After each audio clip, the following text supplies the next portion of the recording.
Assalamualaikum warahmatullahi wabarakatuh. Gimana kabar kalian? Semoga dalam keadaan sehat walafiat. Nah, kalian tetap semangat ya untuk belajar hari ini.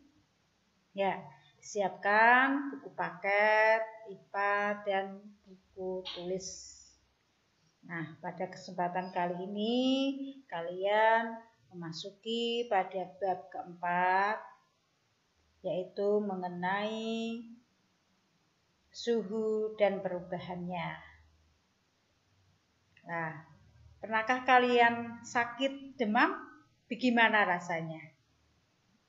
Iya, badannya panas, mulutnya terasa panas, serta dingin badannya.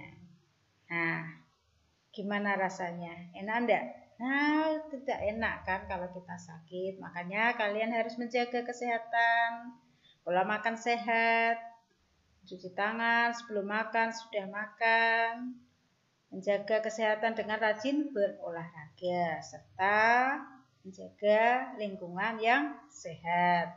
Nah, pada kali ini Pak Lupi ingin menerangkan mengenai pada suhu dan perubahan. Pada materi ini dengan KD 34 menganalisis konsep suhu, pemuaian kalor, perpindahan kalor, dan penerapannya dalam kehidupan sehari-hari, termasuk melalui mekanisme menjaga kestabilan suhu tubuh manusia dan hewan. Tapi ini menjaga kestabilan suhu manusia saja. Dengan tujuan pembelajaran, kamu dapat menjelaskan pertama, definisi suhu, kedua, menjelaskan berbagai jenis termometer dan fungsi, ketiga, menentukan skala suhu dengan melakukan pengukuran suhu dengan menggunakan termometer, yang keempat, menentukan skala termometer tak berskala dengan membandingkan dengan termometer yang berskala.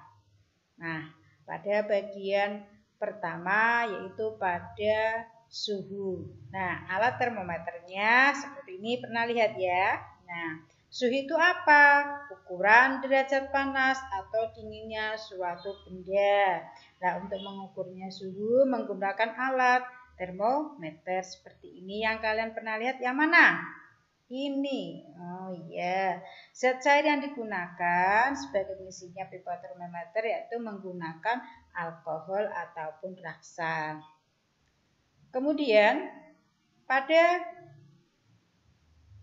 kelebihan dan kekurangan air raksa dan alkohol. Ini ada tabel, kalian bisa dilihat seperti ini biar paham. Air raksa, kelebihan pemuaian teratur, warna mengkilat atau mudah dibaca, titik didihnya yaitu 350 derajat, tidak membasahi dinding kaca. Kekurangnya, harga relatif mahal, titik beku tinggi sehingga tidak dapat mengukur suhu benda yang sangat rendah. Kalau alkohol, kelebihan pemuaian teratur, harga murah, titik beku sangat rendah sehingga dapat digunakan untuk mengukur suhu suatu benda yang sangat rendah. Kalau kekurangannya tidak berwarna atau sulit membaca skala titik didih rendah sehingga tidak dapat mengukur suhu benda yang tinggi membasahi dinding kaca. Nah, ini kelebihan dan kekurangan pada air raksa maupun alkohol. Pada skala suhu. Nah, di sini ada skala suhu. Skala pada suhu, di sini ada titik tetap atas dan titik tetap bawah. Yang bagian titik tetap atas, C itu Celsius 100, bawahnya 0. Reaumur 80, 0. Fahrenheit 212, bawahnya 32. Kelvin 373, titik bawahnya 273. Celsius, reaumur, Fahrenheit, dan Kelvin. Ini skala suhu. Berarti ada berapa? 4. Celsius, reaumur, Fahrenheit, dan Kelvin. Ini kamu bisa dilihat antara titik tetap atas dan titik tetap bawah. Sekarang pada hubungan skala Celsius, reaumur, Fahrenheit, serta Kelvin ini dapat ditulis sebagai berikut. Tadi perbandingannya kalian bisa dilihat tadi ya. Untuk skala Celcius 100, Reaumur 80, Fahrenheit 180, serta Kelvin. Ini perbandingannya berarti Celcius 5, Reaumur 4, Fahrenheit 9, dan Kelvin 5. Ini perbandingan skalanya. Nah, di sini dapat dirumuskan. Kalian nanti bisa ditulis di buku kalian untuk rumusnya. Pada Celcius, hubungan antara Reaumur, berarti Celcius dengan Reaumur. Yang ditanyakan pada Reaumurnya, berarti ini ya. Rumusnya tadi Reaumur itu berapa? Perbandingannya 4. 4. Celcius perbandingannya berarti 5. Berarti 4 dibagi 5 dikalikan Celcius. Nanti angkanya berapa? Fahrenheit dengan Celcius. Nah, 9/5 kali C. Celcius ditambah 32. Kalian nanti caranya berarti 9 kali. C-nya berapa? Nanti misalkan C-nya 25 dibagi 9 kali 25 dibagi 5. Setelah jumlahnya ditambah 32. Celcius dengan Kelvin C plus 273. Nah, ini rumus-rumus pada kaitan skala Celcius, Reaumur, Fahrenheit. Berarti ini yang ditanyakan dengan Reaumur. Tadi kita ulangi. Dengan apa? Celcius. Berarti yang ditanyakan Celciusnya. Berarti ini 5/4. Nah, ini terbalik. Perbandingannya berbalik seperti ini. Sama. Ini Fahrenheit. Berarti ini Reaumur berapa? 9/4. Kali R tambah 32. Nah, kamu hafalkan ini aja. Perbandingan dari Celcius, Reaumur, Fahrenheit, Kelvin perbandingannya. Tinggal nanti ya ketahui apa yang ditanyakan apa. Nah, ini rumus daripada tadi Celcius, Reaumur, Fahrenheit, dan Kelvin. Udah paham ya? Nah, kalian ditulis aja biar paham untuk rumusnya ini. Kemudian, contoh soal. Nah, penerapannya. Dewi melakukan pengukuran suhu 80 derajat Celcius. Berapakah pada skala Reaumur, Fahrenheit, dan Kelvin? Kamu lah tadi lihat rumusnya. Nah, sekarang penyelesaiannya berarti ini yang ditanyakan apa? Diketahui Celciusnya berapa? 80 derajat.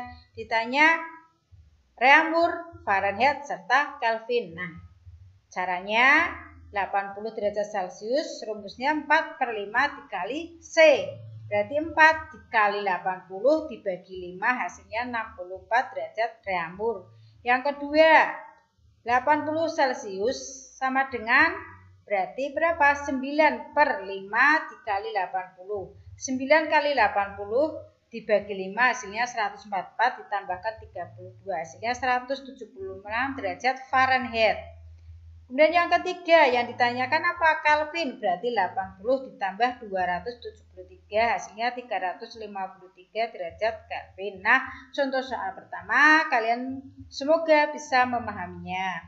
Kemudian pada termometer yang belum diketahui skala. Nah, seperti ini gambarnya. Ini X, ini X suhu X dan sini suhu Y, titik didih.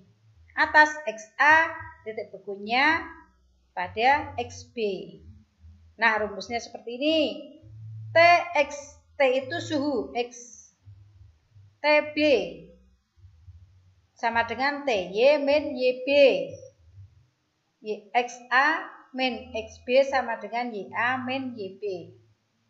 XA itu titik tetap atas termometer X, berarti yang bagian ini. TX berarti seperti ini. XB berarti nanti. Nah, seperti ini. Nah, ini rumus untuk termometer yang belum diketahui skala. Untuk contoh soal yang termometer tanpa skala, perhatikan gambar berikut. Nah, ini gambarnya. Seorang siswa membuat skala termometer X dengan mencelupkan ke dalam es yang sedang melebur. Titik tetap bawahnya berarti berapa ini? Min 10. Dan ke dalam air sedang mendidih sebagai titik tetap atas.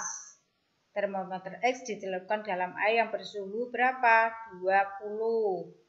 Jika diukur dengan termometer Reaumur, maka suhunya air tersebut adalah. Nah, yang ditanyakan pada bagian ini berarti apa? Kalau yang di rumus tadi Y ya, berarti ini T, R. Kalau di sini R, kalau berarti ini X dan R. titik tetap atas termometer X TA-nya atas berarti 40, TB-nya berarti min 50. Titik suhu pada termometer X berarti yang tengah-tengah, di sini 20. Kemudian TR-nya titik tetap atas 80, bawahnya 0. Lah suhu pada termometer R-nya berapa? Ini belum diketahui yang ditanyakan. Sekarang dilihat pada bagian cara perbandingannya pada gambar ini. Nah, rumusnya berarti TA X min TX per TAX min TBX. Kemudian sama dengan TAY min TY, TAY min TBY. Nah, berarti ini rumusnya ini kalian masukkan berarti ini TAX min TX, TAX min TB. Ini bukan Y lagi berarti R, diganti ya. Angkanya dimasukkan TA-nya tadi 40, X-nya tadi mana ini 1/2 20. 40 yang bawahnya min 10. 80 TR-nya TAR ya. 80 TR-nya yang diketahui. Nah, ini angkanya dimasukkan. Nah, ini perbandingannya hasil ini 40 min 20. Berarti 20 per 50 karena ini min berarti berapa? Plus ya. 20 per 50 sama dengan 80 TR. Di sini 80 kurangi 0 berarti 80. Kemudian 20 dikali 80 sama dengan ini 50, 80 TR. Berarti ini kali ini 1600 kali 4000 dari sini. 40.000 dari ini. Kemudian ini dikurangi pada ini yang bagian ini ya. 50. Sehingga hasilnya dari ini dibalik 4000 dikurangi 1600 terus dibagi 50. Nah, hasilnya 48 R. Berarti suhu air jika diukur dengan termometer Rammel adalah 48 R. Nah, pada bagian suhu dan perubahan, nah ini pada bagian suhu materinya, kalian semoga bisa memahaminya dan kalian bisa ditulis di buku tulis kalian biar paham ya. Semoga dalam pembelajaran ini kalian bisa memahami dan mencermati. Cukup sekian. Wassalamualaikum warahmatullahi wabarakatuh.